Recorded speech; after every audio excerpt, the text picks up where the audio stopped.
अमोलला पुण्याला नोकरी लागली आणि तो लगेच दुसऱ्या दिवशी पुण्याला निघाला. गाडीत बसून प्रवास करताना त्याच्या मनात अनेक विचारांचे गुंते सुटत होते. नोकरीची नवीन संधी, नवीन शहर, नवीन आयुष्य. पण नियतीला काही वेगळंच मंजूर होतं. पुण्यात पोहोचल्यावर स्टेशनवर त्याचा मित्र सिद्धार्थ हसत उभा होता. दोघांचीही जुनी मैत्री होती. कसा आहे रे तू? खूप दिवसांनी भेटला. सिद्धार्थने मिठी मारतच अमोलचा प्रवासातील सगळा क्षण पळून गेला. चल घरी चल. स्नेहा तुझ्यासाठी खास पदार्थ बनवायच्या तयारीत आहे. घरी पोहोचल्यावर सिद्धार्थने दार उघडताच स्नेहा, ये ना अमोल आला, असे हाक मारली. स्वयंपाकघरातून चुडाचा आवाज येत होता. थोड्याच वेळात एक युवती बाहेर आली. अमोलने डोळे वटारले. तिनं साधी पिवळी कोरं सुती साडी नेसली होती. हातात सोन्याच्या पातल्या बांगड्या होत्या. केसात हिरव्या मोगऱ्याचा गजरा एवढीच एकमेव अलंकार होता. पण तिच्या डोळ्यात अशी काही अबोल गोष्ट होती की अमोल तिच्याकडे बघतच राहिला. तिच्या डोळ्यात शांत समृद्ध होता. त्यात कितीतरी खोल गूढ होतं. तिचे मंद हास्य करत हात पुढे केला. नमस्कार मी स्नेहा. सिद्धार्थचं खूप ऐकलं तुझ्याबद्दल. तिचा हात हातात घेताच अमोलच्या हृदयाची धडधड क्षणभर थांबली. तिचा स्पर्श पाकळ्यांसारखा मृदू होता. अवतीभोवतीचं सगळं विश्व स्तब्ध झाल्यासारखं वाटलं. तिच्या हातातल्या मोगऱ्याचा सुगंध भोवताली दरवळला होता. अमोलला स्वतःचा विश्वासही विसरून जायला लाग झालं. हॅलो, मी अमोल, तो उघडलेल्या घशाने बोलला. त्याच्या डोळ्यात क्षणभर आभाळभर प्रश्न उभे राहिले. सिद्धार्थजवळ असा हा कोणता ठेवा आहे याचं त्याला आश्चर्य वाटलं. ती नकळत हसली तेव्हा तिच्या गालावर खळी पडली आणि अमोलच्या मनात ती खळी कायमची घर करून गेली.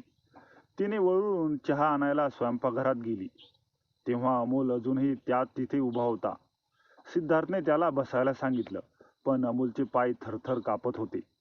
त्या क्षणी त्याला कळालं, हे शहर बदलणार आहे, नोकरी बदलणार आहे, पण हा क्षण त्याच्या मनात कायमचा कोरला जाईल.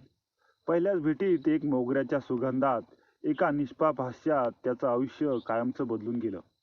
पहिला महिना निघून गेला. पुण्याच्या हवेतला गारवा आता उतरणीला लागला होता. पण अमोलच्या मनातलं वादळ मात्र दिवसांदिवस वाढतच होतं. दररोज सकाळी सिद्धार्थ ऑफिसला गेल्यावर अमोल हळूच डोकावून बघायचा. ती कधीही पाण्याचा ग्लास घेऊन, कधी विचारेल चहा प्यायला. पण आज काहीतरी वेगळं होतं. संध्याकाळची वेळ होती. गच्चीवर सूर्यास्त होत होता. आकाश गुलाबी केसरी रंगांनी न्हाऊन निघालं होतं. अमोल गच्चीवर उभा होता. दूर शीतताकडे पाहत मागून पायांचा आवाज आला. तो वळला. स्नेहा तिच्या हातात चहाने 2 कप घेऊन उभी होती. निळसर रंगाची साडी तिच्या अंगावर अस्ताला जात्या सूर्याची सोनेरी किनारा पडली होती. अमोल, आज कसा गेला दिवस? तिने नेहमीप्रमाणे विचारलं. पण आज तिच्या आवाजात काहीतरी वेगळं होतं. गोडवा होता, काळजी होती, पण त्यात एक ओलसरपणाही होता. छान होता, अमोल म्हणाला, पण त्याचे डोळे तिच्यावरून हलेना. तिने त्याच्या हातात चहाचा कप दिला. तिची बोटं त्याच्या बोटांना भिडली. क्षणभर थांबली. तिने लगेच हात मागे घेतला, पण तो क्षण एक दोघांच्याही मनात कोरला गेला. चहा पिताना ती म्हणाली, तुला माहितीये का, तू येण्यापूर्वी सिद्धार्थ तुझ्याबद्दल खूप सांगायचा. म्हणायचा माझा मित्र अमोल खूप चांगला आहे, खूप संवेदनशील आहे. तिने क्षणभर डोळे वर करून माझ्याकडे पाहिलं. पण इतकं संवेदनशील असेल याची कल्पना नव्हती. अमोलचा श्वास फुटला. तो काही बोलणार तोच पुढे म्हणाली, आणि माहितीये, तू रोज संध्याकाळी परत येतोस तेव्हा दाराची चाहूल लागते. मला तुझ्यासाठी चहा बनवायचा असतो. मी स्वतःला सांगते हे बरोबर नाही, पण मन ऐकत नाही. वारा जोरात सुटला. तिच्या केसातला मोगरा हळूच खाली पडला. दोघेही एकाच वेळी खाली वाकले. तो मोगरा उचलायला. त्याचे डोळे जवळजवळ भिडले. अमोलने तो मोगरा उचलला आणि हळूच तिच्या हातात ठेवला. स्नेहा, अमोलचा आवाज घुसमटलेला होता, मला माहितीये ही चूक आहे. तू माझ्या मित्राची बायको आहेस, पण रोज सकाळी उठल्यापासून संध्याकाळची वाट पाहते तुला पाहण्यासाठी, तुझा आवाज ऐकण्यासाठी.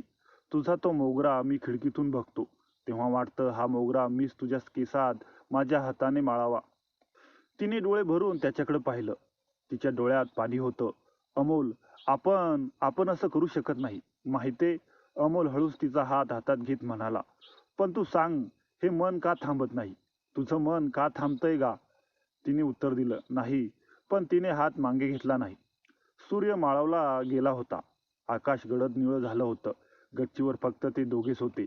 दोन एकटी माणसं एका चुकीच्या वेळी एकमेकांच्या भेटली, पण या भेटीतून परत फिरणं अशक्य होतं. तिने हळूच हात सोडवला आणि म्हणाली, उद्यापासून मी चहा आणणार नाही, बरं आहे ना? अमोल काही बोलला नाही, फक्त तिच्याकडे बघत राहिला. ती खाली उतरताना तिची पावलं जड झाली होती. ती गेल्यावर अमोलने तिच्या खिशातून पडलेला मोगरा उचलला. तो हातात घेऊन तो तिथेच बराच वेळ उभा राहिला.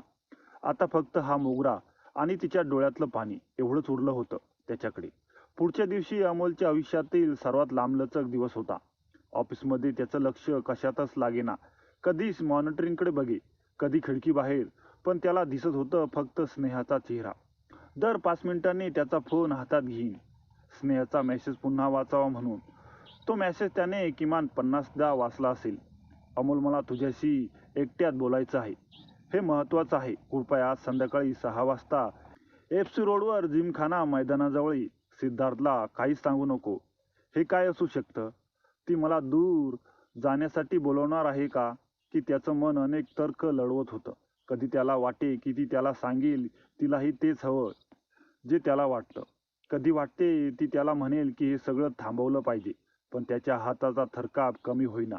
घामाने त्याचा शर्ट भिजून गेला होता. 5 वाजता त्याने ऑफिस सोडलं. तासभर आधीच त्याने तिथे लवकर जायचं होतं. जागा नीट बघून घ्यायची होती. श्वास स्थिर करायचा होता.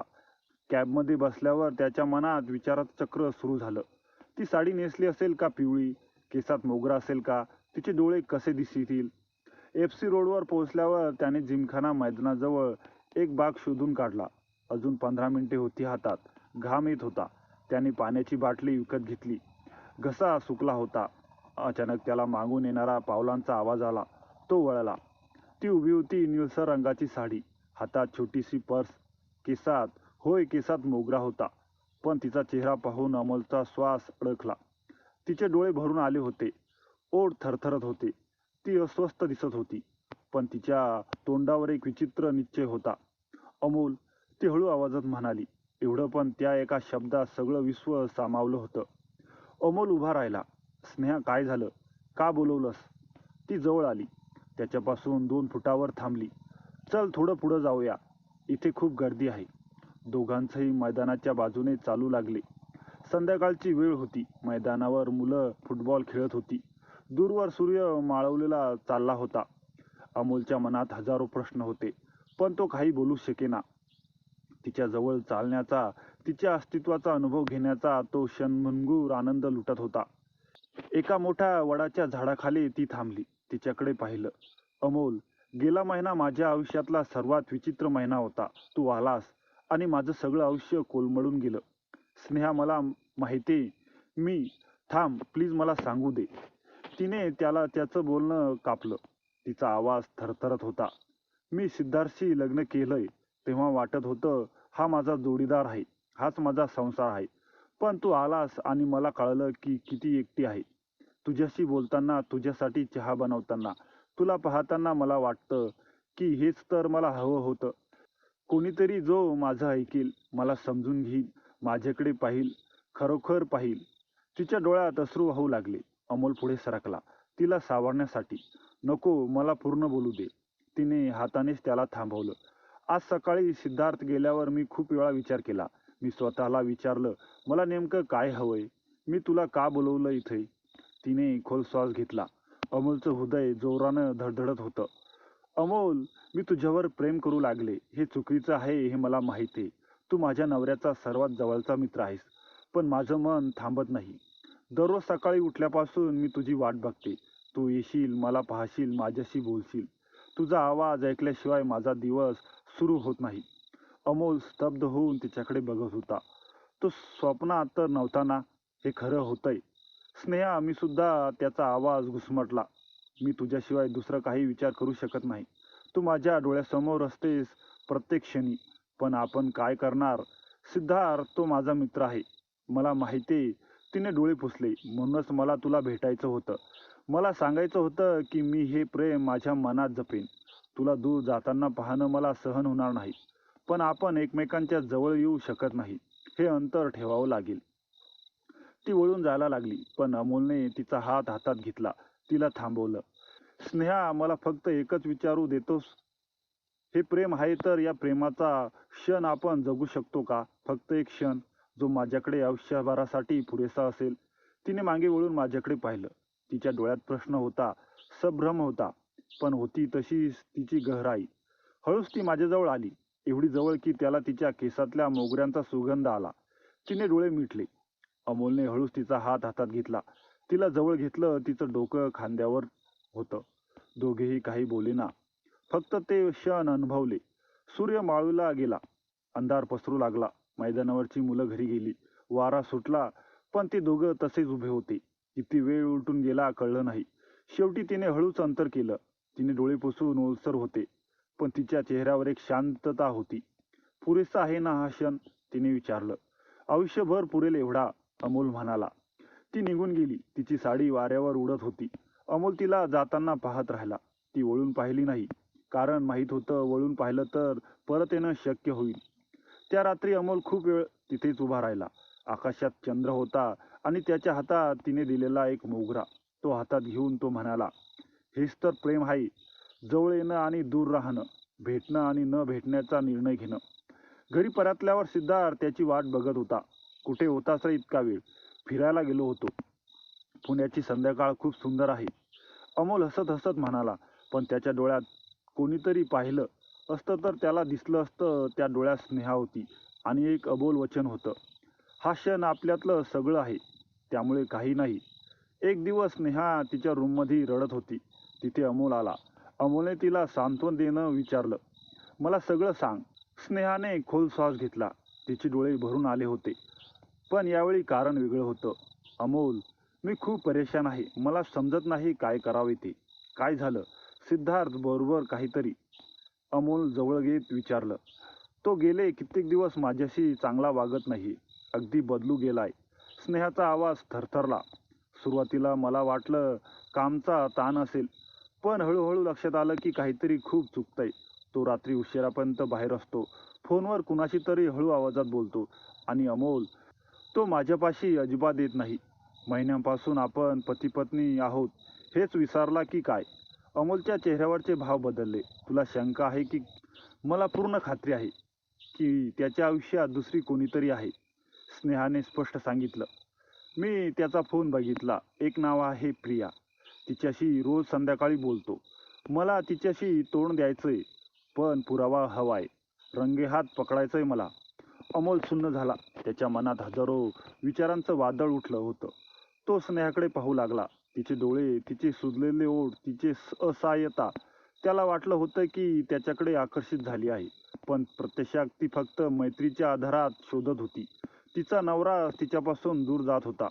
मला मदत करशील? स्नेहाने हात पुढे करत विचारलं. तूच एकमेव आहेस ज्याच्यावर मी विश्वास ठेवू शकते. सिद्धार्थालाही तुझ्यावर पूर्ण विश्वास आहे. त्यामुळे तू त्याच्या मागे लक्ष ठेवू शकशील. त्याच्यासोबत राहून त्याच्या हालचालीवर नजर ठेव. अमोलने तिचा हात हातात घेतला. स्नेहा, मी तुला मदत करेन, पण एक वचन दे. आपल्याला जे काही सापडेल ते खरं असेल तर याचा योग्य तो सामना करू. त्या रात्रीपासून अमोलचं काम सुरू झालं. सिद्धार्थ सोबत ऑफिसला जाणं, त्याच्यासोबत कॉफी पिणं, त्याच्या ब्रेकफास्टमध्ये कुठे जातो यावर लक्ष ठेवणं. सुरुवातीचे काही दिवस काहीच हाती लागेना, पण चौथ्या दिवशी संध्याकाळी सिद्धार्थने ऑफिसमधून लवकर जाण्याचं बहाणा केला. अमोल, मी थोडा लवकर निघतोय, एक जुन्या मित्राला भेटायचं, सिद्धार्थनं सांगितलं. अरे वा, मी पण येतो. कोण आहे तो? अमोलने निरागसत विचारलं. नाही रे, तू नकोस. तू तुझं काम कर. सिद्धार्थ घाईघाईत बाहेर पडला. अमोलने लगेच स्नेहाला मेसेज केला. तो निघाला. मी त्याच्या पाठीमागे जातोय. सिद्धार्थ शहराच्या दुसऱ्या टोकाला गेला. एका आलिशान हॉटेलसमोर त्याने गाडी पार्क केली. अमोलने दूरवरून बघितलं. सिद्धार्थ हॉटेलमध्ये गेला आणि लगेच एक सुंदर तरुणी त्याच्याकडे आली. दोघांनी मिठी मारली आणि हॉटेलच्या आत गेले. अमोलच्या अंगावर काटा आला. त्याने स्नेहाला फोन लावला. स्नेहा, तू ठरल्याप्रमाणे टॅक्सी घेऊन ये. मी ठिकाणी पोहोचतोय, पण सावकाश ये. आपण त्यांना रंगेहात पकडू. 15 मिनिटांनी स्नेहा तिथे पोहोचली. तिच्या चेहऱ्यावर भीती आणि संताप होता. अमोलने तिला गाडीत बसवून घेतलं. तो आत आहे एका मुलीसोबत. अमोलने हॉटेलकडे बोट दाखवलं. कोण आहे ती? पाहिलंस? स्नेहाने उत्साहाने विचारलं. नाही, पण आत आपण जाऊया. दोघं हॉटेलमध्ये शिरले. रिसेप्शनवर अमोलने चातुर्याने विचारून केली. माझा मित्र सिद्धार्थ शर्मा इथे आलाय, त्याची खोली कोणती सांगाल? रिसेप्शनिस्टने संगणकावर बघितलं. Room number 207. पण ते आता भेटू शकतील का? आम्ही सरप्राईज देणार आहोत, अमोलने हसत सांगितलं आणि स्नेहाला घेऊन लिफ्टकडे वळला. लिफ्टमध्ये स्नेहाचा हात थरथरत होता. अमोलने तिचा हात हातात घेतला. शांत राहा, आपण फक्त सत्य शोधायला आलो आहोत. खोली 207 समोर उभं राहिल्यावर स्नेहाचं हृदय जोरात धडधडत होतं. अमोलने दारावर जोरात ठोका मारला. आतून सिद्धार्थ आवाज आला. कोण आहे? रूम सर्व्हिस, अमोलने आवाज बदलून सांगितलं. दार उघडलं. सिद्धार्थ समोर उभा होता. त्याच्या अंगावर फक्त टॉवेल होता. त्याच्या मागे बेडवर एक मुलगी पर्स दिसत होतं. सिद्धार्थचा चेहरा पाहता पांढरा पडला. अमोल, स्नेहा, तो शब्द झाला. तुम्ही इथे कशी? स्नेहाने त्याच्याकडे तुच्छेने पाहिलं. मला तुझ्या प्रियाला भेटायचंय. आतून एक स्त्री आवाज आला. सिद्धार्थ, कोण आहे? आणि एक तरुणी बेडरूममधून बाहेर आली. तिनेही फक्त ड्रेसिंग गाऊन घातला होता. स्नेहा तिच्याकडे बघून सुन्न झाली. तिच्या डोळ्यातून अश्रू वाहू लागले. सिद्धार्थ, ही आहे तुझी प्रिया? तिने तुटलेल्या आवाजात विचारलं. सिद्धार्थने काही बोलायचा प्रयत्न केला, पण शब्दच फुटेना. तेवढ्यात त्या मुलीने हसत विचारलं, सिद्धार्थ, या कोण तुझ्या? सिद्धार्थने डोळे मिटून घेतले. ही माझी पत्नी आहे. त्या मुलीचा चेहरा बदलला. तुझं लग्न झालंय, पण तू मला सांगितलं होतंस की तू सिंगल आहेस. स्नेहाने पुढे येत त्या मुलीकडे पाहिलं. तुला माहीत नव्हतं या माणसाने तुला फसवणूक केली जशी माझी केली? त्या क्षणी सिद्धार्थचं जग कोसळलं. तो खाली बसला. सॉरी, मी खूप मोठी चूक केली. अमोलने त्याच्याकडे रागाने पाहिलं. सिद्धार्थ, तू असा कसा होऊ शकतोस? तुझ्यासारखा मित्र मिळणं कठीण असतं, आणि तू हे कसं पायदळी तुडवलंस? स्नेहाने त्या मुलीकडे पाहिलं. तुला माहीत आहे का की तो रोज रात्री माझ्यापासून दूर राहायचा, मला एकटं सोडायचा, तुझ्यासोबत वेळ घालवायचा. तिने सिद्धार्थकडे बोट दाखवलं. हा माणूस माझा नवरा आहे, पण गेले कित्येक महिने तो माझ्यासाठी अनोळखी झालाय. त्या मुलीच्या डोळ्यात पाणी आलं. मला खरंच माहीत नव्हतं. तो म्हणायचा की त्याचं लग्न झालेलं नाही. आम्ही ऑफिसमध्ये भेटलो होतो आणि हळूहळू ती थांबली. मी त्याच्यावर विश्वास ठेवला. अमोलने स्नेहाचा हात धरला. चल निघूया इथून. त्याला त्याच्या कर्माचं फळ भोगू दे. पण स्नेहा तिथं उभी राहिली. तिने सिद्धार्थकडे बघितलं. तिचा नवरा त्याच्यापासून तिने आयुष्यभर घालवायचं स्वप्न पाहिलं होतं, आता जमिनीवर बसला होता, अपमानित झालेला. सिद्धार्थ, तिने शांत आवाजात सांगितलं, मला फक्त एकच प्रश्न विचारायचा आहे. का? मी तुझ्यासाठी काय कमी होती? मी तुझ्यावर प्रेम केलं, विश्वास ठेवला, प्रत्यक्ष तुझ्यासाठी होते. मग हे का? सिद्धार्थने डोळे वर करून पाहिलं. त्याच्या डोळ्यात पाणी होतं. मला माहीत नाही स्नेहा. मी अडकलो होतो. तिच्याकडे आकर्षित झालो. पण तुझ्यावरचं प्रेम कमी नव्हतं. प्रेम? स्नेहाने तिखट हसून विचारलं. प्रेम असतं तर तू मला असं दगा दिला नसतास. प्रेम म्हणजे फक्त शब्द नसतात सिद्धार्थ, ते कृतीतून दाखवणं लागतं.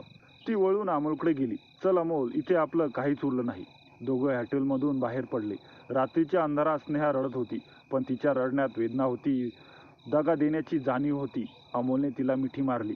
सगळं ठीक होईल स्नेहा, वेळ लागेल पण पार होईल. स्नेहाने डोळे पुसले. मला माहीत आहे अमोल, पण आजपासून माझं आयुष्य बदलणार आहे. मी या नात्यात राहणार नाही जिथे प्रेम नाही, सन्मान नाही. घरी आल्यावर दृश्य अतिशय तणावपूर्ण होतं. स्नेहाने सिद्धार्थसमोर ठामपणे उभं राहून सांगितलं, मला आता तुझ्यासोबत राहायचं नाही. इथून पुढे तू या घरात राहणार नाहीस, कारण हे घर माझ्या नावावर आहे. आता तू हे घर सोडून त्या प्रियासोबत राहायला जा. सिद्धार्थच्या पायाखालची जमीन सरकली. त्याने स्नेहाचे पाय धरले. स्नेहा प्लीज, मला एक संधी दे. मी चूक केली मान्य आहे, पण तुझ्याशिवाय मी जगू शकत नाही. तू माझं सगळं आहेस. स्नेहाने तिरस्कारपणे पाय मागे घेतला. संधी? तू मला दगा दिलास तेव्हा संधीचा विचार केला होतास का? तू तिच्यासोबत हॉटेलमध्ये होतास तेव्हा माझा विचार केला होतास का? आता उशीर झाला सिद्धार्थ. पण स्नेहा, आपलं लग्न झालंय. 10 वर्षे एवढे सगळं सोडून कसं देणं शक्य आहे? सिद्धार्थचा आवाज घुसमटला होता. स्नेहाने मान हलवली. 10 वर्ष मी तुझ्यासाठी झिजले, पण तू एका क्षणही ते सगळं विसरला. माझा सन्मान, माझं प्रेम, माझा विश्वास, सगळं तू पायदळी तुडवलं. आता माझ्याकडे काहीच उरलं नाही तुझ्यासाठी. सिद्धार्थ उठून उभा राहिला. त्याच्या डोळ्यावर अपमान आणि राग दिसत होता. ठीक आहे, मलाही तुझ्यासोबत राहायचं नाही. आजपासून तू मला भेटायचा प्रयत्न करू नकोस. कारण मी आता प्रियासोबत लग्न करणार आहे. हे ऐकता स्नेहा सुन्न झाली. तिने अपेक्षा केली नव्हती की सिद्धार्थ एवढ्या सहजने तिला सोडून देईल. पण तिने आपला आत्मसन्मान ढसळू दिला नाही. ती स्थिर उभी राहिली. सिद्धार्थने काही सामान गोळा केलं आणि दाराबाहेर पडताना म्हणाला, तुझा निर्णय बदलेल, पण जेव्हा मी परत येणार नाही. दार बंद झालं. त्या आवाजाने स्नेहाचा हृदयाचा ठोका चुकला. ती तिथेच कोसळली असती, पण अमोलने तिला सावरलं. स्नेहा, तू खूप शूर आहेस. स्नेहाने त्याच्याकडे पाहिलं. डोळ्यात अश्रू होते. अमोल, मी एकटी पडले. ती हळूहळू तिच्या रूमकडे गेली आणि दार बंद केलं. अमोल दारापाशी उभा राहिला. आतून रडण्याचा आवाज येत होता, हलका दाबलेला, पण हृदय विदीर्ण करणारं. त्याने दारावर हलकेसे टकटक केली. स्नेहा, दार उघड. मी तुझ्यासोबत आहे. पण उत्तर आलं नाही. फक्त रडण्याचा आवाज होता. अमोल तिथेच बसला, दाराला टेकून. त्याला जाणीव झाली की काही वेळा शब्दांपेक्षा शांतपणे जवळ असणं जास्त महत्त्वाचं असतं. 1 दिवस, 2 दिवस, 3 दिवस. स्नेहा तिच्या खोलीतून बाहेर पडत नव्हती.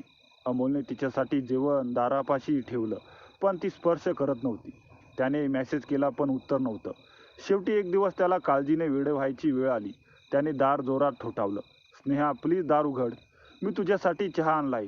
तुझा आवडता मसाला चहा. आठवतंय, तू म्हणायचीस की या चहामुळे सगळं दुःख विसरतो. काही क्षण शांतता होती. मग दार हळूच उघडलं. स्नेहा समोर उभी होती. डोळे सुजले होते. चेहरा पांढरा पडला होता. तरीही तिच्याकडं एक वेळचं तेज होतं. तिने चहाचा कप हातात घेतला. बस इकडे, ती म्हणाली आणि पहिल्यांदाच त्याला खोलीत येऊ दिलं. तो क्षण होता बदलायचा. हळूहळू स्नेहा नॉर्मल होऊ लागली. ती बाहेर येऊ लागली. अमोलशी बोलू लागली. एकत्र जेवू लागली. सुरुवातीला फक्त औपचारिक गप्पा, हसणं, पण जुन्या आठवणी. एके दिवशी संध्याकाळी दोघं बाल्कनीत उभे होते. सूर्यास्त होत होता. आकाश केसरी गुलाबी रंगून गेलं होतं. स्नेहा बाल्कनीच्या रेलिंगला हात लावून दूर क्षितिजाकडे पाहत होती. अमोल तिच्या शेजारी उभा होता. वाऱ्याची एक हलकी झुळूक आली आणि स्नेहाच्या केसांचा पट्टा उडून तिच्या चेहऱ्यावर आला. तिने हाताने तो बाजूला केला. तो क्षण अमोलच्या डोळ्यात कैद झाला. काय बघतोस? स्नेहाने हसत विचारलं. तुला माहितीये अमोल? तिला अमोलने सरळ उत्तर दिलं. मी तुझ्या आयुष्यात पहिल्यांदा बघतोय. एखादी स्त्री इतक्या वेदनेतून इतकी सुंदर कशी दिसू शकते? स्नेहा थोडीशी खाजील झाली. अमोल, असं बोलू नये.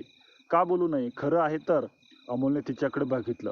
मला माहीत आहे तू अजूनही भरून आली आहेस, पण मी तुझ्यासाठी आहे नेहमी. त्या रात्रीपासून त्यांच्यातलं नातं बदललं. एक दिवस अमोल तिला फूल दिलं. तिची आवडती गुलाब हे कशासाठी? स्नेहाने आश्चर्याने विचारलं. तू हसलीस म्हणून.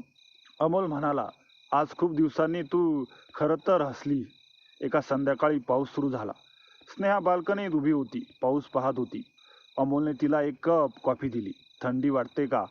त्याने विचारलं. स्नेहाने मान हलवली. मग अमोलने तिच्या खांद्यावर स्वतःचं जॅकेट टाकलं. तिने त्याच्याकडे पाहिलं. डोळ्यात कृतज्ञता होती.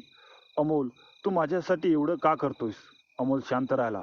मग हळूच म्हणाला, कारण मी तुझ्यावर प्रेम करतो. कदाचित खूप दिवसांपासून, पण तू माझ्यासाठी मित्राची पत्नी होतीस म्हणून मी ते दडपलं. आता तू मुक्त आहेस आणि मी तुला सांगू शकतो. स्नेहाच्या डोळ्यात अश्रू आले, पण यावेळी वेदनेचे नव्हते. ते कृतज्ञतेचे होते, स्वीकाराचे होते. तिने हळूच त्याचा हात हातात घेतला. मला वेळ देशील का? तिने विचारलं. तुझ्यासाठी संपूर्ण आयुष्य, अमोल म्हणाला. त्या रात्रीपासून त्यांच्या भेटीत एक नवीन मिठास आली. एकत्र चित्रपट बघणं, एकत्र स्वयंपाक करणं, एकत्र चहा पिणं. सगळं छोटंसं वाटणारं, पण त्यात एक वेगळीच गोडी होती. एके दिवशी स्नेहा स्वयंपाकघरात काहीतरी बनवत होती. अमोल मागून आला आणि म्हणाला, काय बनवतेस? स्नेहाने वळून पाहिलं. दोघांच्या नजरा भिडल्या. तो क्षण थबकला. अमोलने हळूच तिचा हात हातात घेतला. स्नेहाने डोळे मिटून घेतले. तिच्या चेहऱ्यावर समाधान होतं. तिला वाटलं कदाचित नियतीने हेच घडून आणायचं ठरवलं असेल. वेदनेतून जन्मलेले हे नातं, पण यात प्रेम होतं, विश्वास होता आणि सगळ्यात महत्त्वाचं म्हणजे एकमेकांसाठी असणारी भावना होती. बाल्कनीत उभे असताना अमोलने विचारलं, स्नेहा, आयुष्यात पुन्हा एकदा सुरू करायचंय का? स्नेहाने त्याच्याकडे पाहिलं. डोळ्यात विश्वास होता, आशा होती, प्रेम होतं. ती फक्त हसली, पण ते हसणं पुरेसं होतं. अमोलने तिचा हात हातात घेतला. दोघं क्षितिजाकडे पाहत राहिली, नव्या सुरुवातीच्या स्वप्नासोबत. नंतर काही दिवसांनी अमोल आणि स्नेहाने लग्न केले. साध्या पद्धतीने, फारशी दिखाऊ न करता, फक्त काहीशी जवळच्या मित्रांच्या उपस्थितीत. त्या दिवशी स्नेहा लाल साडीत इतकी सुंदर दिसत होती की अमोल तिच्याकडे पाहून थक्क झाला. तिच्या हातात मेहंदी होती. त्या मेहंदीच्या रंगासारखी तिच्या गालावर लाजेने लाल होती. लग्नाची रात्र होती. खोलीत केवड्याचा सुगंध दरवळत होता. निळ्याशार दिव्यांचा मंद प्रकाशात स्नेहा पलंगावर बसली होती. तिचं मन धडधडत होतं. ती पहिली रात्र होती एका नव्या आयुष्याची. मात्र यावेळी ती खऱ्या अर्थाने तिची स्वतःची होती. अमोल हळूच आत आला. त्याने दार लावलं आणि काही क्षण तिथेच थांबला. तो स्नेहाकडे पाहत होता. तिच्या केसावर पडलेल्या दिव्यांचा प्रकाश, तिच्या डोळ्यातली चमक, तिच्या ओठावरचं हलकंसं हास्य. त्याचं हृदय जोरात धडधडू लागलं. तो हळू तिच्याजवळ गेला. तिच्या शेजारी बसला. काही क्षण दोघं शांत होते. फक्त त्यांच्या श्वासांचा आवाज, खिडकीबाहेर रात्रींची सगळी गाणी. अमोलने हलकेच तिचा हात हातात घेतला. तिचा हात थरथरत होता. त्याने तिच्या हाताच्या बोटांवर बोटं फिरवली. तिच्या हातावर अंगठ्याने हलकंसं वर्तुळ काढलं. तिने डोळे वर करून त्याच्याकडे पाहिलं. त्या नजरेत भीती होती, पण त्यापेक्षा जास्त विश्वास होता. स्नेहा, अमोलने हळू आवाजात तिला हाक मारली. त्याचा आवाजात इतका गोड होता की तिला वाटलं जणू काही संगीतच तिचं नाव घेतंय. तू घाबरली आहेस का? स्नेहाने मान हलवली. थोडी ती कबूल करत म्हणाली, हे सगळं नवं आहे. ती भूतकाळात एवढी अडकली होती की वर्तमानात कसं जगायचं तेच विसरून गेली. अमोलने तिचा हात घट्ट धरला. मी तुझ्यासोबत आहे. हळूहळू, आपल्या गतीने. मला तुझ्याकडून काही अपेक्षा नाही. तू फक्त माझ्यासोबत आहेस एवढंच पुरेसं आहे. त्याने तिच्या चेहऱ्याकडे पाहिलं. तिचे डोळे चमकत होते, अश्रूने नव्हे तर एका आशेने. त्याने हळूच हात पुढे करून तिचा चेहरा आपल्या हातात घेतला. तिचे गाल, तिची हनुवटी, तिचे कान. त्याची बोटं हलक्या स्पर्शाने तिच्या चेहऱ्यावर फिरू लागली. तिने डोळे मिटून घेतले. तिला जाणवलं की हा स्पर्श किती वेगळा आहे. इतका हळूवार, इतक्या आदरयुक्त, इतका प्रेमळ. अमोलचा चेहरा हळूहळू तिच्या जवळ येऊ लागला. त्याचा श्वास तिच्या चेहऱ्यावर जाणवू लागला. तिचं हृदय जोरजोरात धडधडत होतं. पण तिला थांबवायचं नव्हतं. तिचे डोळे अजूनही मिटले गेले होते. तिच्या डोटांची जाणीव तिला तीव्रतेने होऊ लागली. अमोलने ओठ हळूच तिच्या ओठावर आले. तो चुंबन इतकं हलकं होतं की प्रथमच हिमवर्षासारखं. अमोलने तिच्या जबरदस्तीने काही केलं नाही. त्याने फक्त तिच्या ओठावर आपले ओठ टेकवले आणि त्या स्पर्शातून सगळं काही सांगितलं. त्याचं प्रेम, त्याची तहान, त्याची तिच्यासाठी आतुरता. स्नेहाला वाटलं जणू तिच्या अंगात विजेचा क्षण गेला. तिचे ओठ हलकेसे थरथरले. तिने प्रतिसाद दिला. सुरुवातीला संकोचाने, पण नंतर हळूहळू अधिक खोलून. तिचे हात हळूहळू छातीवर आले. त्यांच्या हृदयाचे ठोके जाणवले. ते तिच्या हृदयासारखे वेगात धडधडत होते. अमोलने चुंबन हळूच लांबवलं. त्याने तिच्या डोळ्यात पाहिलं. तिचे डोळे अजूनही मिटले होते. ओठांवर एक गोड हास्य होतं. स्नेहा, तो पुटपुटला. तिने डोळे उघडले. त्या डोळ्यात प्रेम होतं, विश्वास होता आणि सगळ्यात महत्त्वाचं म्हणजे ती पूर्ण मोकळी होती. मला भीती वाटत होती, स्नेहा हळूच म्हणाली. भूतकाळात मला पुन्हा ग्रासून टाकेल असं वाटत होतं. पण तुझ्या स्पर्शाने, तुझ्या चुंबनाने मला जाणवलं की मी खरोखर मुक्त झाले. अमोलने तिच्या केसांतून बोटं फिरवली. तू आता फक्त माझी आहेस आणि तू फक्त माझी. यापुढे प्रत्येक क्षण आपण एकमेकांसाठी जगू. तो पुन्हा तिच्या जवळ आला. यावेळी चुंबन थोडं अधिक गहरं होतं, अधिक आतुरतेने भरलेलं. स्नेहाने याला प्रतिसाद दिला. तिचे हात त्याच्या गळ्यात गुंफले गेले. ती त्याच्याशी एकरूप होऊ लागली. त्या रात्री चंद्राने हे लाजून आभाळात लपून राहायचं ठरवलं. पण त्या रात्री खोलीत मात्र प्रेमाचा प्रकाश एवढा होता की चंद्राची गरज नव्हती. दोन जीव एकमेकांत विघळून गेले. भूतकाळाच्या जखमावर प्रेमाचं मलम लावला. वेदनातून जन्मलेलं हे नातं आता एक नव्या सुंदर अध्याय प्रवेश करत होतं. त्या दिवसांपासून त्यांचं आयुष्य एका नव्या रंगात रंगून गेलं. प्रेमाच्या या नव्या अध्यायात दोघंही पूर्णपणे हरून गेले. आणि प्रत्येक वेळी जेव्हा अमोल तिच्याकडे पाहायचा, तिला स्पर्श करायचा, तिच्याशी बोलायचा, तेव्हा स्नेहाला जाणवायचं की खरं प्रेम कधीच उशिरा येत नाही. तो येतो तेव्हा नेमका योग्य वेळी येतो. तर मित्रांनो, स्नेहाने आणि अमोलने जो निर्णय घेतला तो बरोबर होता की चूक? कमेंट करून नक्की सांगा. आणि कथा आवडल्यास कथेला लाईक, शेअर आणि आपल्या चॅनलवर नवीन असाल तर चॅनलला सबस्क्राईब करायला विसरू नका.